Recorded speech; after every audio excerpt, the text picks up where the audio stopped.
Hi everyone, my name is Grajan, aka Gigi. I'm Victoria. And this is Mika. And this is A Word A Word at the Table. And of course, our special guest, Nyla. Hey! Who's not in Nyla. a very good mood. You want to smile, honey? Hi, Nyla. No, okay. You're going to make her kung fu kick again. You bet. I know, right? We better, let's chill out. We're bothering. So today, we want to talk about a new Pixar movie. It's on Disney Plus, and it's called Soul. So spoiler alert, if anyone didn't watch it, please go ahead and watch that on Disney Plus if you can. We're gonna go into it and talk about the characters, talk about the movie, and what we got out of it or what we thought about it. So, well, here's like a small little clip, which is like an intro to the movie, kind of, just so that, just a nice refresher if anyone did watch it or didn't watch it. Now you know what it's about. So here's that clip. What's your name, honey? I'm Joe. I teach middle school band. How'd it go for it? Today started out as the best day of my life. Back here tonight, first show's at 7. Yes! Woohoo! You know what that's gonna say? Joe Gardner. I did it. I got the gig. I actually Must have never been seen this sudden for you. before the movie. Wow! Oh my goodness! Oh my goodness! Help! I'm not done! Oh my goodness!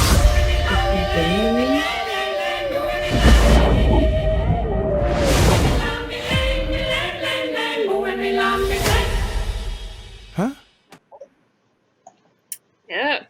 And he died right before he got his big shot, pretty much. So what did you guys think about the movie? How did you guys feel? That was a real spoiler alert. Before the movie? Oh, what'd you say, Vicky? I didn't. You saw the trailer before the movie, or like a normal person?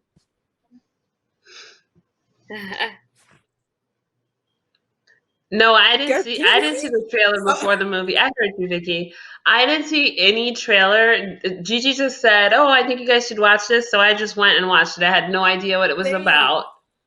I didn't know it was Jamie Foxx. I knew it was about like soul, but I didn't know he died. Like I was watching, Jimmy was like, I didn't know he died because I didn't see the trailer. I just knew that like it was a movie that Disney was coming out with. I saw the promotions in McDonald's and stuff like that.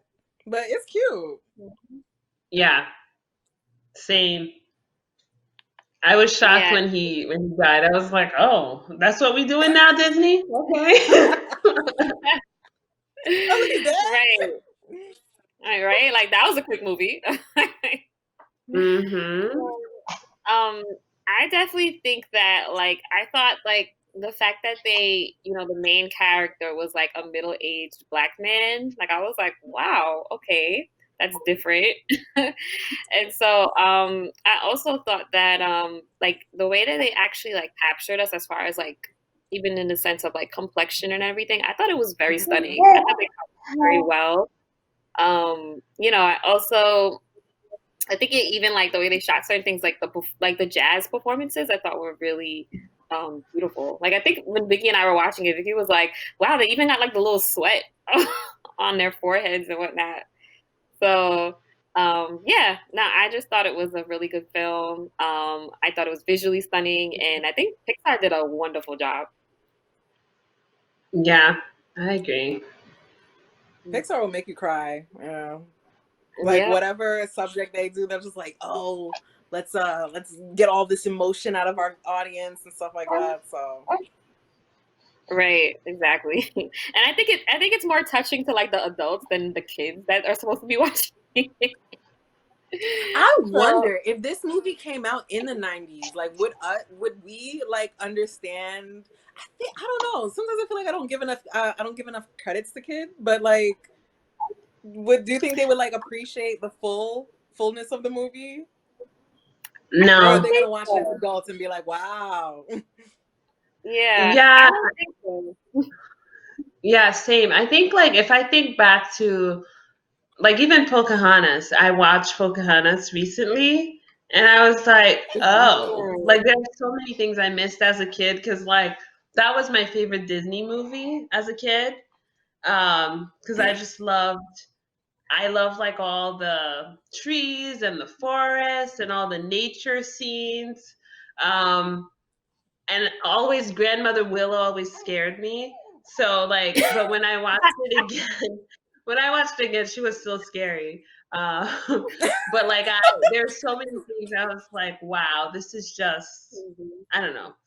I don't know if it's today's culture with culture appropriation and um, I don't know how they call the Indians or the Native Americans savages and all that. I don't know. I just didn't like. I didn't like it as much as an adult as I did as a kid.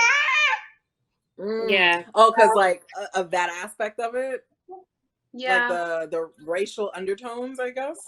yeah, I didn't Mm. appreciate that. It made me uncomfortable watching. But I don't even think they were like promoting it. Not to get too off topic from Soul, but like I don't think they were promoting racial undertones. I think they were just showing like, these white people felt like these natives were savages, and like these Yeah, native people Mhm. felt like these white people were savages. Like these are all perceptions. So it's like when it comes to kid movies, I feel like they have to like boil it down in a sense where like because they know that kids not gonna watch this by themselves, they're gonna watch it with an adult too, right, right? So it's right. like you kind of like have to boil down these complex ideas of like racism or like maybe life after death and like stuff like that, and like boil it down to something that they can like sort of understand, or maybe like some people can consume.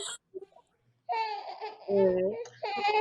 You guys keep Yeah. talking. I'm gonna go on mute for a second. Yeah. No, I think I agree with that. I think things just like hit different when you're older. Like what kid is gonna watch Soul and be like, "Oh, my spark," like, woo, and like like Yeah. I think things just hit a little different when you get older, especially all your experiences and what you experience in the world. It kind of just like it's just different when we watch something and then you're just like, oh wow, like that actually meant a lot, and that actually made me remember to just be happy with the small things, especially when you're a Mhm. kid. You don't really think about all of that. You're just so happy being a kid. I So know, what did you again. Oh, what were you gonna say? no, I was gonna go to another question. You can go ahead. Oh, again, not to get too off topic, but like when you were saying that you appreciated like the black, like how they were depicting blackness in that movie. Do you Hmm. remember Princess and the Frog when they were like audiences were really upset that we have a black character but she's not black the entire movie? Do you think it was the same thing with Soul? Like we have a black character but he's like a little blue blob for the like a majority of the movie. Do you think no, right? No, I didn't So feel that way because I felt like there was so much blackness in the movie. Like there was like Mm. the barbershop scene. Like even with like how his mom acts or whatever the case is, and like how she was, like I felt like they caught so many good perceptions and different perceptions of black people that I didn't get like, oh, he's not black the entire movie. Like I felt like it was throughout. And I think they definitely had some black people on that team because it was just a spot on. Because I black, thought you're right. for You're totally. Oh, I'm sorry, Mika. What were you saying? no, that's okay. I was gonna say for me, I thought like in the Great Before, or I forget what it was called, like the afterlife Great or Beyond. whatnot, the Great Beyond, that like everybody was blue, like there was no racial identity. Their Oh, you voices, were of about to course, say the same thing as I was about to say. yeah, like you can associate like the little 22. You can say, oh yeah, she sounds like a white lady. Bless Mm. you. Or Jamie Foxx's character sounded like a middle-aged black man, but they all looked like a blue blob. Like it wasn't. There was no racial identity in the soul. Because your racial identity isn't really part of your soul, right? Like, do you think that was like a kind of underlying message, right? Hmm. No, I don't know. That Right. could be it too. Yeah. Mm. Mm-hmm. Real deep. So what did you guys think about those characters? What did you think about Joe? What did you think about 22? I like So 22. you said you liked her? Yeah. I thought she was funny. Like she was unbothered about everything. Like nothing impressed her. Everything was just so boring, and like she reminded me of a particular friend of mine who is exactly like that. Like nothing impresses that girl. Um and I don't know But you why. know It's what? just like I just admired her. But I felt like 22 low key did care though. She did want to find her purpose, but she just never found it. I Right. think she did care, Mhm. but she just kind of acted like she didn't. Yeah. Like and Mhm. I just I thought there was a sadness in not finding joy in um things. And yeah, my friend is the same way. Like she's a very nice person. She's very pleasant.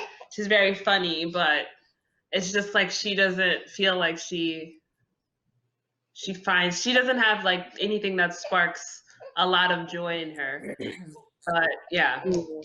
But I like 22 more than I like Joe. Do you think Joe is not a likable character? Not that he's He's not definitely likable. I relatable. just thought I appreciated that he always wanted to go after his dream and his purpose no matter what. But I just felt like I don't know. They didn't say exactly how old he was, but it seemed like he was He's chasing not after it, 30. right? Yeah, I think he He was in was his in his 40s. 40s. 40s or Yeah, like Yeah. 50s. I honestly think so. Because look close how to old 50. his mom is. He's so old. Right, right. And it's like, And he has bro, that grown you've been a student. So loser he's for how definitely 40s, long? 50s. Hmm? Yeah, I just felt like But he saw himself as a loser. Like his life was meaningless until he got to be this jazz musician. And whereas like he could have this whole time he could have made a real difference in those kids' lives that he was teaching in middle school. Like I don't know. Mhm. I mean, So he was it's not making a that I difference. It's didn't not like like he stopped Joe. himself. Huh? Oh, I said he was making a difference. It's not like he stopped himself. Like, but I see what you're Right. saying. Yeah. What did you But it think, wasn't Vicky? enough for Mm. What did you think, Vicky? Or did you answer? Of the characters? Yeah. Okay, so I think it's pretty much the same sentiment. I actually didn't think 22 was like that lovable. I think she was just there for like no, let me not say she was just there. No, she was way more complex than that. But like I don't know why I wasn't like in love with her. I know she was like the comedic. You know how there's like a formula with kids movies, like they always have to have like that comedy relief and stuff like that. Like with Mulan, it's like Mushu. With Aladdin, it was like the genie and stuff like that. She was not funny to me. She was alright. Like she was okay. And I felt like there was definitely like a subliminal with her too, because like remember when he was like, "Why do you sound like that?" And she was like, "Oh, I just kind of want to be annoying, and I want to sound like a 40-year-old white woman." yeah, she was Like, like, what's more annoying than that? I was like, yeah, shade. I was like, "Yo, these writers are But hilarious." no, she's like voiced by Tina Fey, so I'm pretty sure she was probably in the writer's room too. So that's like her brand of comedy. But I Mm, don't really find Tina Fey that funny. Not really, you know. Who? yeah, She alright. yeah, I Like agree. Yeah. I find Jamie Foxx way funnier, but he wasn't in the comedy role, I guess. And did you guys notice that it was Jamie Foxx when you first watched it? Not at first. I knew the voice sounded familiar, but I just didn't know who it was. Did you know Yeah. it was Jamie Miko? Or you have us on mute, right? No, I didn't know it was Jamie Foxx or Tina Fey at first. Mm. Yeah. Yeah. I thought the characters were interesting. Like I felt like they kind of just, kind of complimented each other in the sense of like, one they both had like misconceptions about what life was about. Like one just thought like life sucks, like why even try to even start a life? without even like without why even try to start a life with like I don't have a spark or whatever the case is. And then the other one I felt like had a different perception, Joe, in the sense of like, life starts when I have my big break type of thing. So I think they kind of complemented each other. They were just, like you said, one was like supposed to be comedic, another one was supposed to be, I guess, a little bit more pessimistic or I don't know, just like kind of opposites of each other. But I thought the characters were cool. So do you guys have any like favorite scenes? So, guys, I'm still here, but I am black, the black screen, because I'm breastfeeding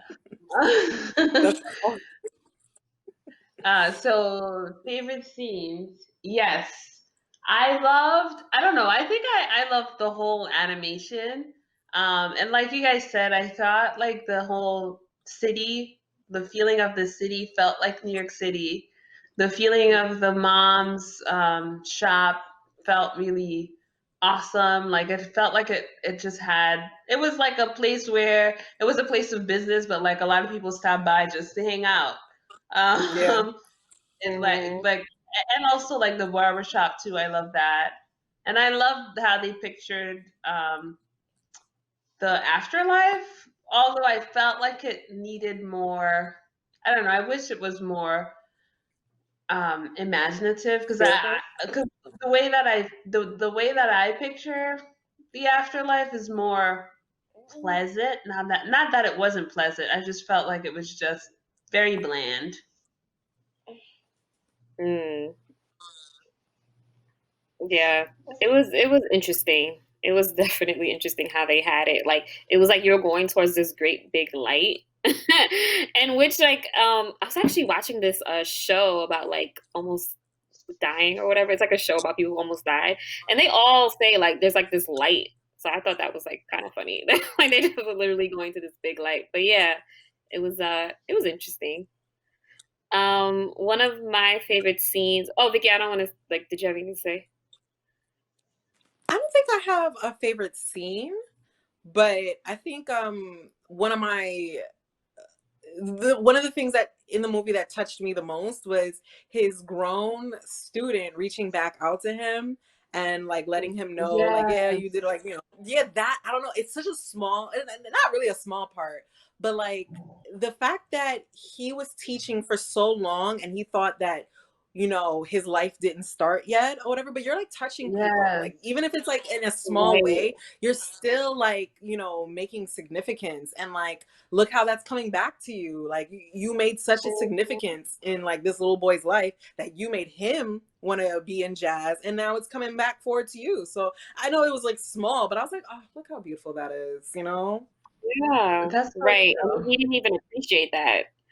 He was just like, okay, Mhm. yeah, yeah, cool. All right, Curly. Even though he was bald, he's like He Curly, whatever. was bald. I was like, your um, hair's not curly. right.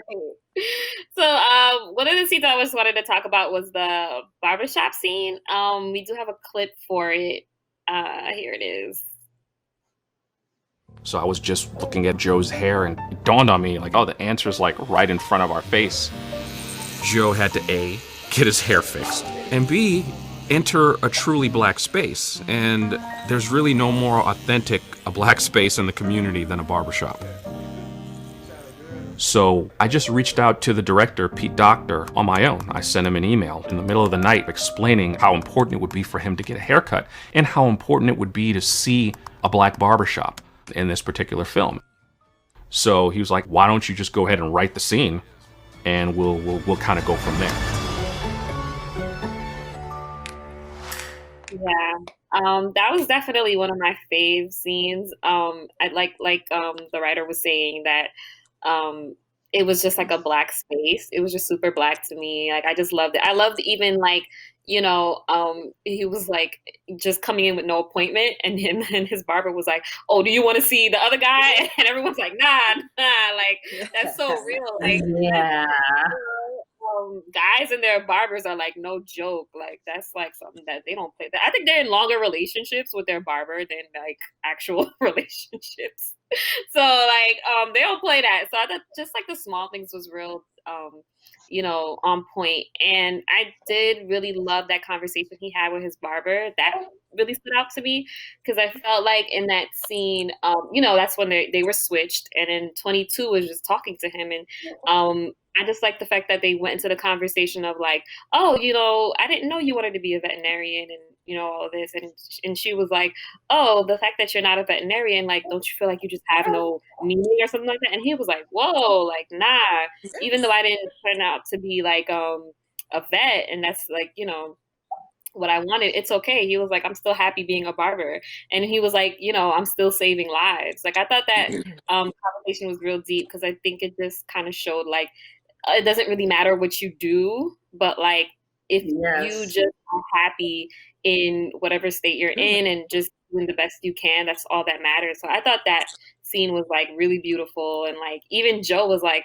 wow, I've never even talked to him. Like he was like, oh, how'd you do that, 22? And she was like, nothing, I just spoke to him. And I think that also I felt like was another point, like in the sense of like who's around us and like how we feed into them and how we talk to them and things like that, because we can just pass by people every day and like not realize how much of an impact we can make on them, or just like just to know more about them. And he never took the time out to do that.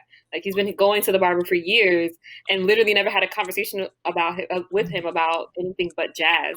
So I really liked that scene, and I thought it was deep. Yeah, I think the fact that what you just said about how, the barber said just because he's not a vet doesn't mean that, he feels like he didn't achieve anything in life. I think that underscores Joe's attitude towards him not achieving his dream of becoming this famous jazz musician. Like it's sort of like that's the perspective that he could have had, which would have made his life bigger than how he lived it. Right. Yeah, I definitely agree. I think that as you were watching the film, like he just thinks it's going to be this big break that's going to define his life, and then he realized that it's not about that, and life is about like living, which is your spark.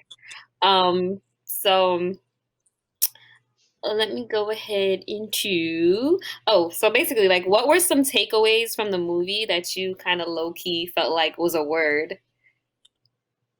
Which we kind of just like went into one in the sense of like your spark is really just about living and not about like your next big break or your next move in life, but just literally living out every moment. I thought that was a really beautiful message, and I really appreciate it. Like I like the fact that like he didn't even really have not even he really didn't. He didn't have like a love interest or anything like that. It was literally just about like living, and I like that message. Yeah. Honestly, Go ahead, Vicky. No. Girl, you go. Go ahead, Vicky. Okay. What I was gonna say is 22 did mention something about, I think, Sarah. When she was in his body, she was like going through his memories, and it's like there's something in here about a Sarah, and he was like, never mind, don't talk about, I don't want to talk about that. Like, but like they didn't linger on the love interest part.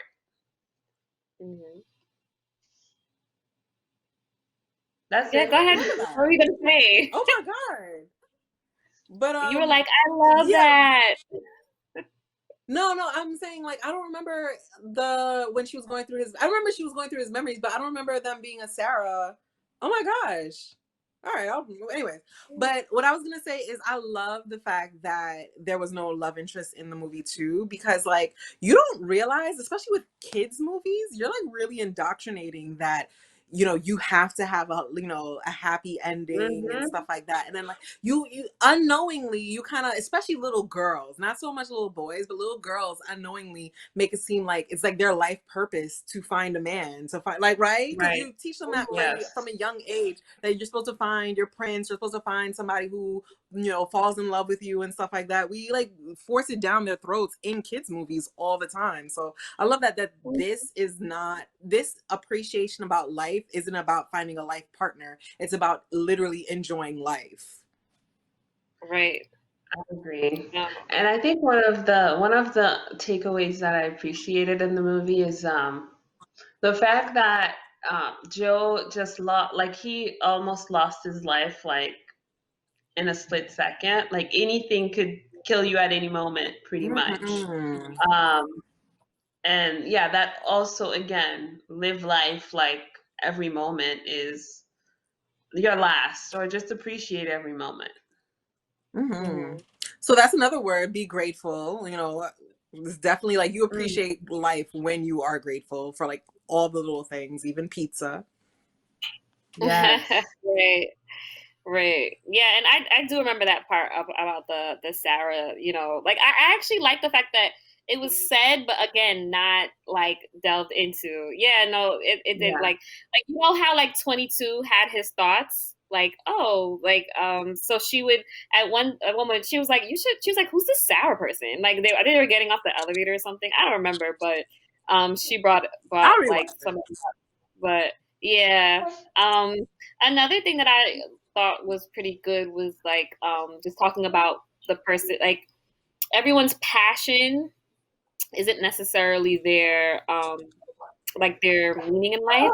Like, and what I mean by that is like, his passion was like um playing the piano and just being a jazz player.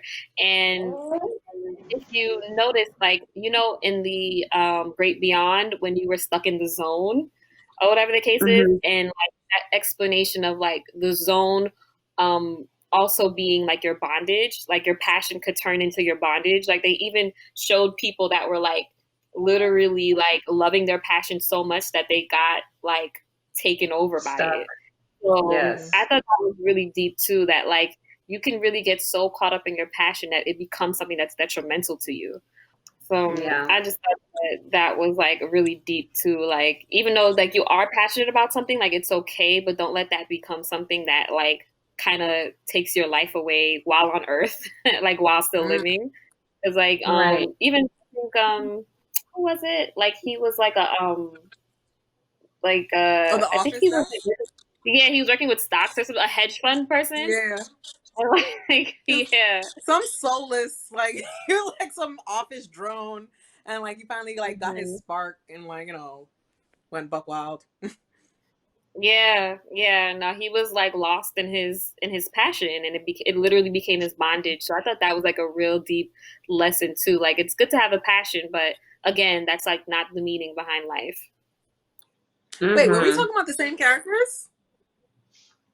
I think Are so. you The talking dictator, the Wall about? Street. Yeah. Yeah, no, I don't think Wall Street was his passion though. I think he was just literally dead inside, and like it was like three different things. It's like you could be in the zone and it's a good thing, and you could be like in bondage with your passion, like lost in that. And then like that Wall Street guy, it was like a good thing. Again, I need to rewatch the movie, but like I he think that was was his passion. Wall Street's nobody's passion. What is like it It wasn't his could be. passion. I hope not. But nah, that's like he was like so lost into it because I think even He like was they lost, just like showed when you're at people. a job that is like a soul crushing job and you don't feel any life, you don't feel any like nothing. I think that's what they were depicting with the Wall Street guy, specifically the Wall Street Oh, I guess character. it could be. But the only reason I thought that that was his passion was because, like, at the end when Joe was playing the piano again to try to get back to 22, like he put Mm. all of the things that like gave life, and then like um, sorry if I'm not making sense. Like he put like the little leaf and whatever that 22 gave him, like Mm. that told her that she was ready for life. Like he started playing the piano again, which is his passion, to get back into the zone. Yeah. But I feel like the Right. reason that Wall Street guy was there was because you know what? Never mind. Never mind. I mean, it could be. You could be right. Like maybe he was just like soulless. But I mean, I think when that when that white guy, that the white guy who was doing the flipping of the, Yeah. I think he was like when he was explaining it, he explained that he was like, oh, like these are actual lost souls that got like lost in their like passion or whatever. I think that's what he says. I gotta rewatch it too, but I remember him saying that. And like he was very interesting too. Like the captain was a little, I don't know, he was a little off. But He looks like he enjoys mushrooms, not the ones in the refrigerator. yeah, If you know what I mean. That's how he gets in the zone. agreed.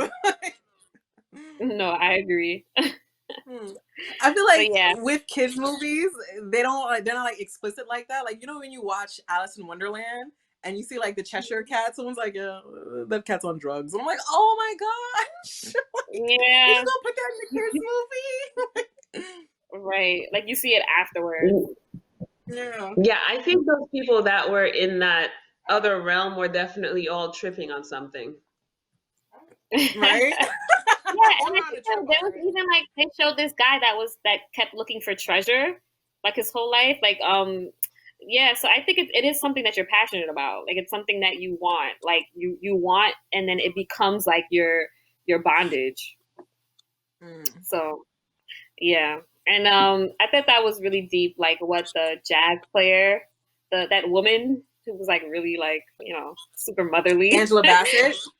Yeah, I like what she said to Joe, and she was like, when she gave that kind of like a parable when she talked about like the little fish was like, oh, I'm trying to find the ocean, and then the big fish was like, you're in the ocean, and like that was kind of her saying to Joe like this whole time you've always had your big break. Like it doesn't have to be this one night working with me that it just means everything. Because he even didn't even he like got to it and like didn't felt the happiness he was looking for. So I felt like that was like a really deep, just a deep message. Like you should just be happy along the way. So.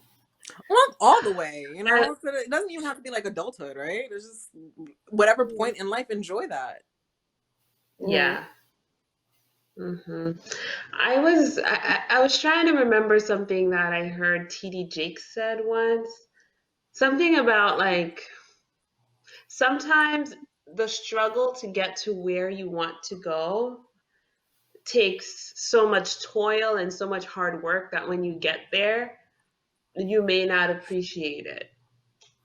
Like, like if you said, my dream is to, I don't know, own a house or whatever. When you finally buy that house, like instead of enjoying the house, you may see like all the bills you gotta pay now, all the repairs that falls on you, and like you really don't enjoy or appreciate what you thought was gonna be. Because you were never you were never like used to appreciating. You're always looking for it. Like, you're always like, so you were never, if you take the time to appreciate the moment, the now or whatever, right? When you like, you'll always be appreciative no matter where you are in life, right? Does that make sense? Mm-hmm. Yeah, Yes. that makes a lot of sense. And that's so beautiful. Because again, like we could just all the time look at what we don't have, but then like there go the word. If you literally just change your perception and look around, like there's so many things that you have, like so many things you could be thankful for. So I think Soul definitely hit on that message really well. And I think if any little kid watches that movie, they need to rewatch it like as an adult. I'm gonna watch this in 20 years. Yeah. Like I'm gonna rewatch this. Yeah, we'll make Nyla watch it in a couple of years. I know, right? Anyways, does anybody have any final thoughts or anything they wanted to say or share about Soul or anything else? Thanks for recommending it. No problem. Yeah, and I think I was actually talking to a friend about it, and she was like, she felt like I guess the whole point is to say that life is just about living, but like his purpose was to be a teacher because Joe like inspired that kid, even the little girl that was playing the trumpet, and I forget what. Oh, and even how he kind of taught 22 at the end, because 22 like basically the only teacher to get to her, the only teacher to get to her. Socrates. Yeah. Everybody. I forget they said Mother Teresa. Yeah, Mother Teresa. Yeah, Muhammad Ali. She talked to everyone. Yeah. She's like, and it just did next. not work. Yeah, but it's funny. They kind of taught each other. Like they taught each other what life was about. So it's definitely a good movie. So if anyone didn't watch it, and sorry we just spoiled the whole thing, but go watch it. I love like I actually don't mind spoilers. Like if I'm like listening to something or watching something that's like really comprehensive and talking about like, you know, the movie and things like that. I don't think we spoil too much. Not really. Well, no, yeah, we spoke about the So entire maybe movie. But it makes you appreciate it more, you know, right? I don't know. That's me. I don't mind spoilers. I do not mind. some people do, so that's why I said spoiler alert. So I don't want to hear it. Mm. Yeah. So anyway, that wraps up this episode. Oh, actually, I think we had one more clip, which was just kind of like closing it off. So we'll just get into that clip now. Look around. Life has so much to offer.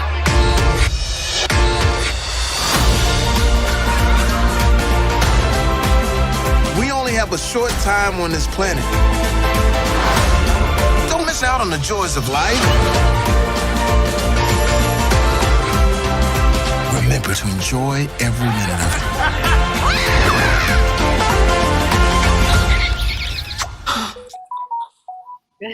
That was so cute. Yeah, that was Yeah, that really was. cute. That was literally such a good movie. And oh, just one more thing too. I actually really enjoyed that conversation. I guess not enjoyed, I don't know, but I thought it was really nice that they put the conversation between Joe and his mom.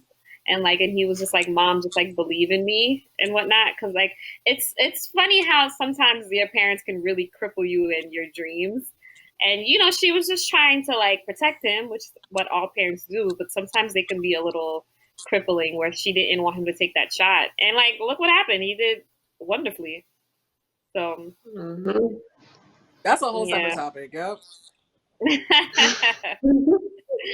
Yeah, she was like in the crowd rooting him on. So I thought that was a really nice conversation between a parent and a child. I thought that was really nice. But yeah, so that wraps up our episode for today. I hope you enjoyed it. Go watch. So if you only watched it once, watch it again because it's just so good. And yep, same.